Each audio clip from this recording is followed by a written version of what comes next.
નમસ્કાર વિદ્યાર્થી મિત્રો, આપ સૌની યુટ્યુબ ચેનલ ઈ જ્ઞાન મેન્ટરમાં આપનું હાર્દિક સ્વાગત કરું છું. મિત્રો, આજે આપણે ધોરણ 8 અંગ્રેજી વિષયના સેમેસ્ટર 2ના યુનિટ 3 આ ઓ આઉચની એક્ટિવિટી 7 વિશે આજે આપણે આ વિડીયોમાં ચર્ચા કરવાના છીએ. વિડીયો શરૂ કરતા પહેલાં જો તમે ચેનલ પર નવા હો તો ચેનલને સબસ્ક્રાઇબ કરજો અને બાજુમાં રહેલ બેલ આઇકનને પ્રેસ કરજો કે જેથી કરીને મારા નવા આવનારા વિડીયોનું નોટિફિકેશન આપના સુધી પહોંચતું રહે. તો જોઈએ મિત્રો આજનો વિડીયો. અહીંયા વિદ્યાર્થી મિત્રો એક્ટિવિટી 7માં આપણને સૂચના આપેલી છે. Read the paragraph and answer the following questions. અહીંયા આપણને એક પેરેગ્રાફ આપેલો છે, એનું વાંચન કરવાનું છે અને આપેલ પ્રશ્નોના જવાબો લખવાના છે. The elephant is the largest mammal on the earth. હાથી એ પૃથ્વી પરનું સૌથી મોટામાં મોટું સસ્તન પ્રકારનું પ્રાણી છે. His weight is about 4,989 kilograms અને તેનું વજન સરેરાશ 4,989 કિલોગ્રામ હોય છે. He eats grass, leaves, fruits and barks. એટલે કે તે ખોરાકમાં ઘાસ, પાંદડા, ફળો અને જે જાણી જાખરામાંથી જે પાંદડા આવે છે કાંટાળા, એ એનો મુખ્ય ખોરાક હોય છે.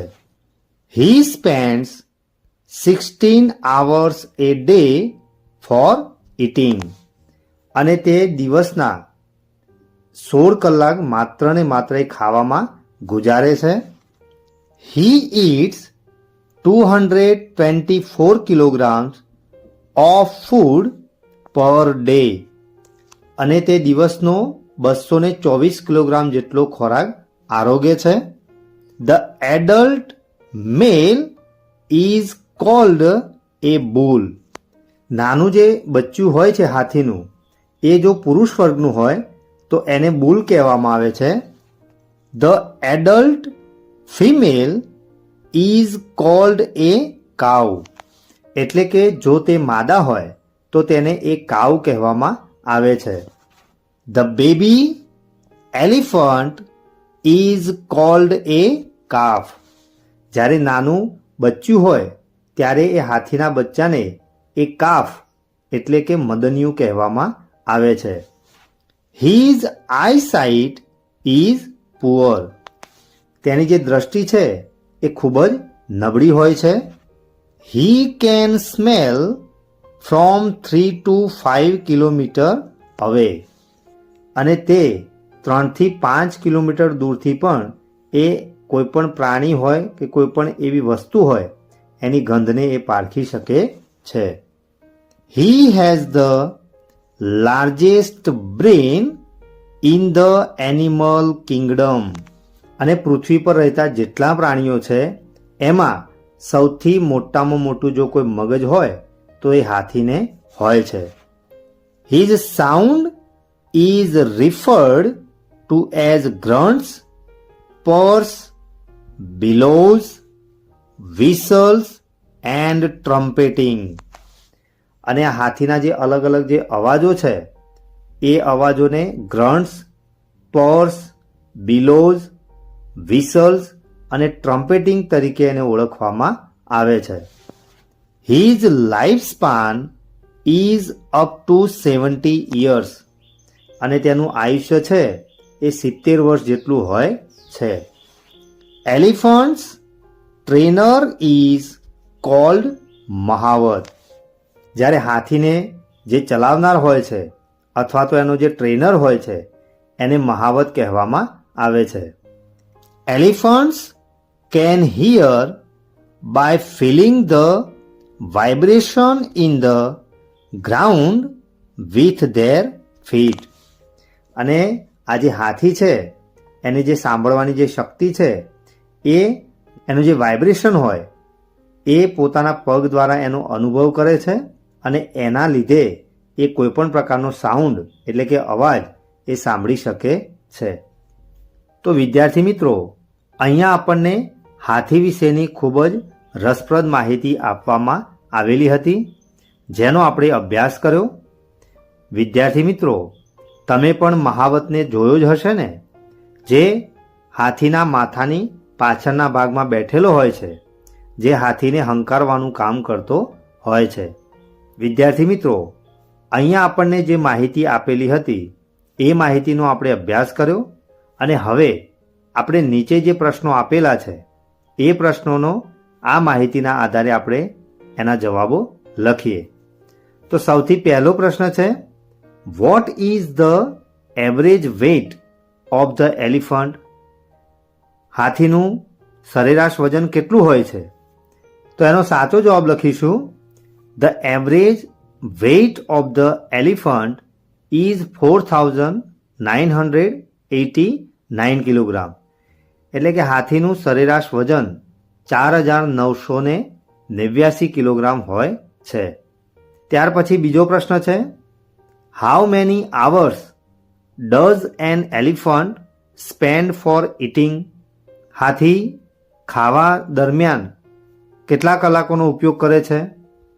તો એનો સાચો જવાબ લખીશું, an elephant spends 16 hours a day for eating. હાથી રોજના 16 કલાક ખાવામાં એનો સમય જે છે એ પસાર કરે છે. પ્રશ્ન ત્રીજો છે, how much food does an elephant take in a day? હાથી એક દિવસમાં કેટલો ખોરાક આરોગે છે? તો એનો સાચો જવાબ લખીશું, an elephant takes 224 kilogram of food per day. હાથી દિવસના 224 કિલોગ્રામ જેટલો ખોરાક આરોગે છે. ચોથો પ્રશ્ન છે, what does an elephant eat? હાથી મોટાભાગે શું ખાય છે? તો એનો સાચો જવાબ લખીશું, an elephant eats grass, leaves, fruits and barks. હાથી ખાવામાં ઘાસનો ઉપયોગ કરે છે, પાંદડા, ફ્રૂટ પણ ખાય છે અને જાડી ઝાખરાવાળા જે છોડ હોય છે એ પણ એનો ઉપયોગ કરે છે. ત્યાર પછી પ્રશ્ન 5 છે, what are the unique facts about an elephant? હાથી વિશેની રસપ્રદ જે માહિતી છે એ શું છે? તો સાચો જવાબ લખીશું, an elephant has poor eyesight. હાથીની જે દ્રષ્ટિ છે એ નબળી હોય છે.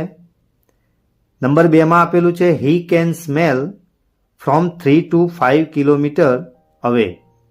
હાથી 3 થી 5 કિલોમીટર દૂરથી જે ગંધ આવતી હોય એ પણ એને જાણી શકે છે. નંબર 3માં છે, he has the largest brain in an animal Kingdom. એટલે કે હાથીને જે પ્રાણીઓ છે એમાં સૌથી મોટામાં મોટું મગજ હોય છે.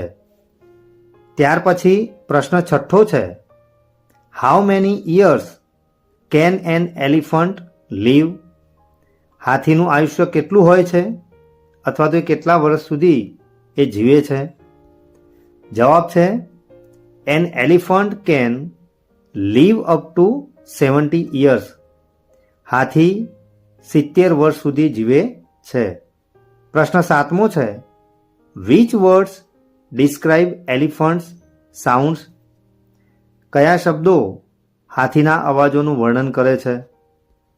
સાચો જવાબ છે, grunts, purrs, bellows, whistles and trumpeting describe an elephant's sounds. એટલે કે આ જે બધા શબ્દો છે એ હાથીના અલગ અલગ અવાજોનું વર્ણન કરે છે. પ્રશ્ન 8મો છે, હુ ટ્રેન્સ ધ એલિફન્ટ? એટલે કે હાથીને કોણ તૈયાર કરે છે? તો એનો જવાબ લખીશું, એ મહાવત ટ્રેન્સ એન એલિફન્ટ. એટલે કે મહાવત હોય છે એ હાથીને ટ્રેન કરે છે. તો અહીંયા વિદ્યાર્થી મિત્રો એક્ટિવિટી 7ના વિભાગ એમાં હાથી વિશેની આપણને રસપ્રદ માહિતી આપેલી હતી.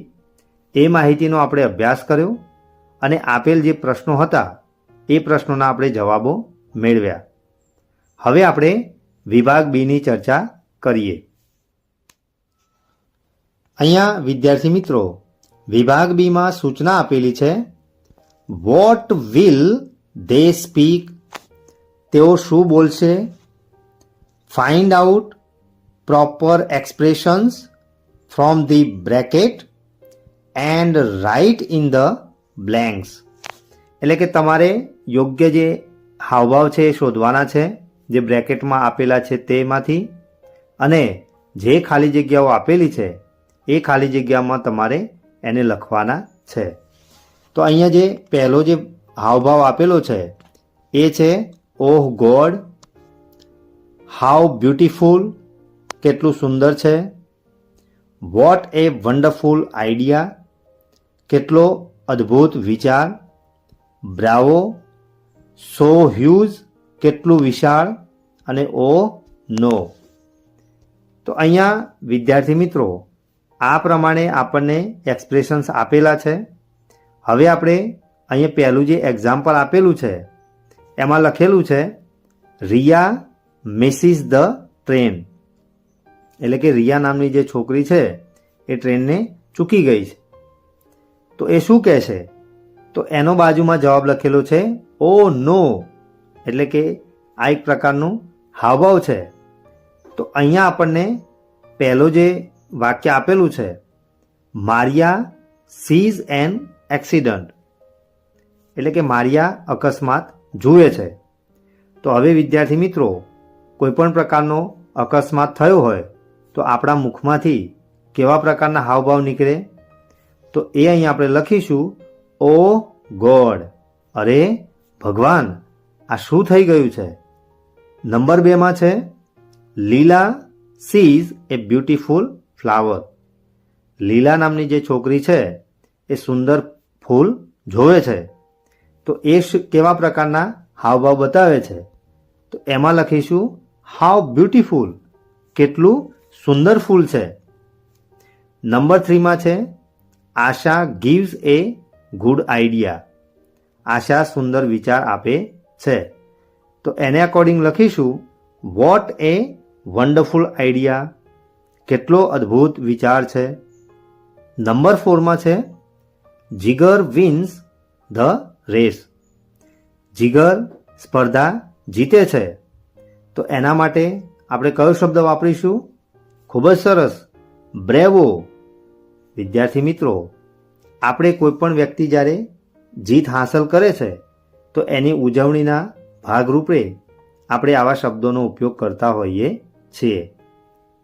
અને છેલ્લું વાક્ય છે જોયા સીઝ એ ડાયનોસોર્સ પિક્ચર. જોયા ડાયનોસોરનું પિક્ચર જોવે છે. તો એના મુખમાંથી કેવા પ્રકારના એક્સપ્રેશન આવશે? તો એ આવશે સો હ્યુજ, કેટલું વિશાળ છે. વિદ્યાર્થી મિત્રો તમે રિયલ લાઈફમાં ડાયનોસોરને જોયા નહીં હોય, પરંતુ એનું જે ફિલ્મ બનેલું છે એમાં તમે જોયું હોય તો કેટલા એ વિશાળ હોય છે. એટલે જોયા નામની જે છોકરી છે એ માત્ર ચિત્ર જોઈ અને જે હાવભાવ બતાવશે એ આવશે સો હ્યુજ. તો અહીંયા વિદ્યાર્થી મિત્રો બોક્સમાં આપણને જે હાવભાવ આપેલા હતા એનો ઉપયોગ કરી અને આપેલ જે ખાલી જગ્યાઓ હતી એને આપણે પૂર્ણ કરી. તો વિદ્યાર્થી મિત્રો આજે ચલાવેલ એક્ટિવિટી 7માં તમને મજા આવીને? આશા રાખીશ કે આજે ચલાવેલ એક્ટિવિટી 7માં તમને સંપૂર્ણ ખ્યાલ આવ્યો હશે. જો તમને આ વિડીયો ગમ્યો હોય તો વિડીયોને લાઈક કરજો અને શેર કરવાનું ભૂલતા નહીં. ફરી મળીશું આવા જ ઇન્ટરેસ્ટિંગ ટોપિક સાથે. ધન્યવાદ.